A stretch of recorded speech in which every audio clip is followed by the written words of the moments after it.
Сколько бы я не просил, но ты же знала, что меня теряла. Я босиком по стеклам бегал так упрямо. Если бы не твой милый голосок, я бы упал, сделал последний вздох. И звезды мирно падали, как будто до меня.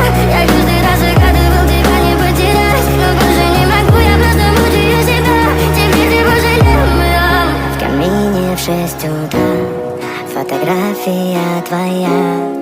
Горят воспоминания о тебе.